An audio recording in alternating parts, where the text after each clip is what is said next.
My apologies for getting slaughtered last time around, and for beginning the slaughtering process this time around, but I digress. Let's play Snailiad. Again, here it's a large room that will probably get you killed, but fortunately this one has less hazards, and you can just cling to the ceiling and avoid most of it. And avoid the Castlevania...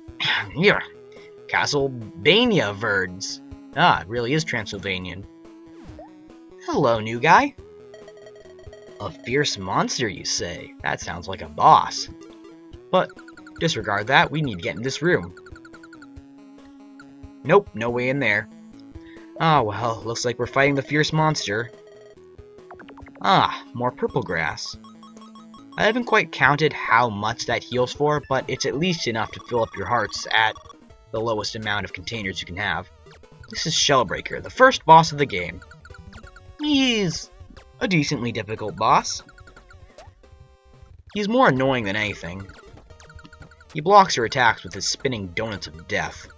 And if you're a commentator, you may find yourself in trouble because your attention is divided between talking and fighting. Under normal circumstances, he's not that hard at all. But if you're playing a Let's Play, suddenly he becomes the most difficult thing you've ever fought in a rather easy game.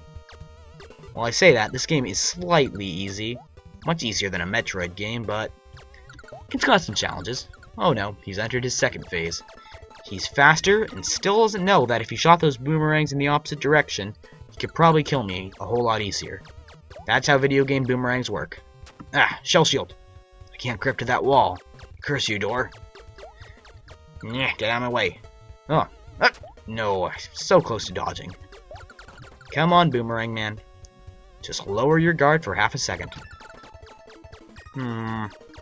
Yeah, he likes spamming those projectiles. Block. Shell shield.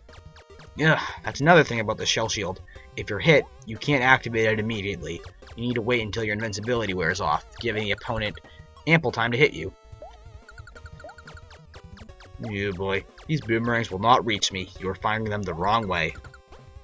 Don't you know that an object can turn around mid-air and then advance indefinitely in the opposite direction? Oh boy, he's mad now. He's turned red. And he still can't hit me, though he's slightly smarter in that he's firing boomerangs in the opposite direction. In fact, I think he's just firing them every which way in the hopes of hitting me. Which is succeeding. Most of the time. Other times it just completely fails to hit me. Speaking of failure to hit, come on, go down. Yeah. Come on, you're not a difficult boss, Shellbreaker. You're breaking my shell. That is not fair. You shouldn't be able to do that. Where in your job description does it say that you can break shells? That's it. You're fired. Get out of my sight. Oh well. Let's just finish up our map of this boss area. And that should do it. Let's see how things have turned out now that we've killed Shellbreaker. We should save after that. That gray door down and to the left. Let's check that out. Ooh, I like what I see. A boomerang. It'll break down walls. Somehow I completely forgot to mention that there was a Zelda reference when we got the pea shooter. I've already forgotten what it's called and we just got rid of it. That's how little I care for it. But in a way, the boomerang's even worse because it has reduced range. I suppose I could fire in the opposite direction, but that's slower and less wieldy. Less wieldy. Does that make sense? It is more unwieldy, let us say that. This was our first heart container. We've added another one. There are no pieces of heart in this game like there are in others. We just get complete heart containers. Slightly less tedious. Speaking of less tedious, yes, nothing shall stop me getting through this room. Getting type wall thing. Everyone shall burn with my boomerangs of power and madness. I think there's a purple door down here that we can open now. Yes, purple doors open with a boomerang. Or any weapon better than the boomerang. Of course, if you've played Metroid, you probably already know that. And unlike in Metroid, you don't need to conserve ammo. Which is good, because you're gonna wanna spam the control attack button thing. The attack button, that's what it's called.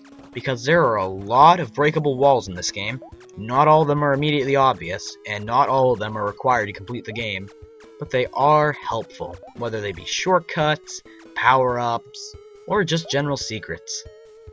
Speaking of secrets, we're nowhere near one. Actually, we are! What am I talking about? Can we get it, though? That's the question. Ah, green blocks mean nothing to me now. I can break them all. In fact, I think there was a person in Snail Town who was talking about just that. We should head there. So that's our, what, third helix fragment? It doesn't... Oh, there it is. Right there, the top left area of the map. The inventory of sorts.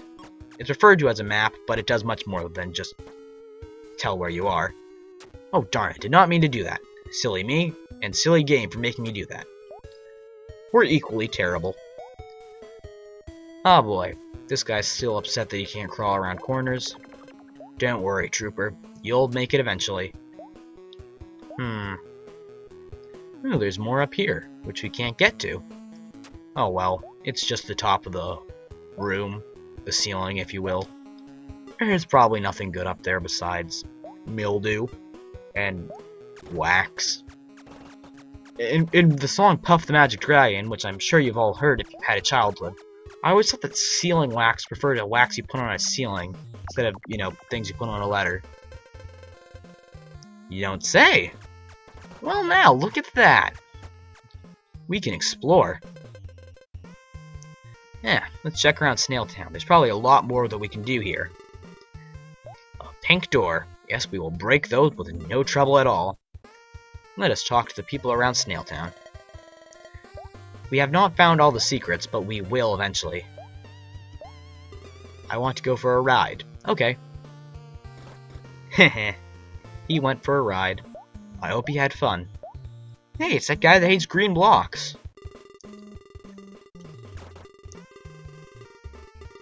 You are so paranoid. The only cube that can even hurt you is a companion cube, and it's long since dead. Right? Anyway, this guy basically serves to give you a hint to look over here, because there's an area below Snail Town. I think. Is this how you get it? I forget. There's some way to get down there, but I'm not sure how anymore. Oh come on. I could always get to it before. What's wrong with me? Maybe it's not even here. I have no idea. Yes, there is definitely something below Snail Town. There is a lot of good things to be found down below, but for some reason we can't go ahead and get them. Speaking of secrets... Hello! Yeah, there is an area below Snail Town, and we can't get to it yet, and I don't know why.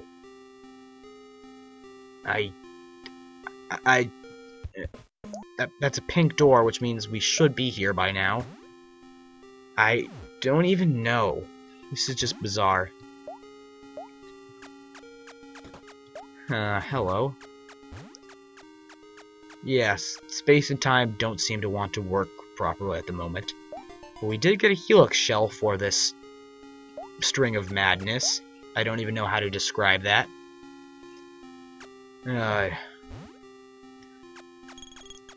What the? It appears that there is an even deeper secret that we have yet to discover. We'll have to check in on that. But not now, because we still can't even get out of Snail Town. What is wrong with us? Maybe... No, not that. Yes, it definitely involved this pit right... Ah! Here it is. Silly me, it's been so long since I actually took this entrance. I usually go the back way much later in the game.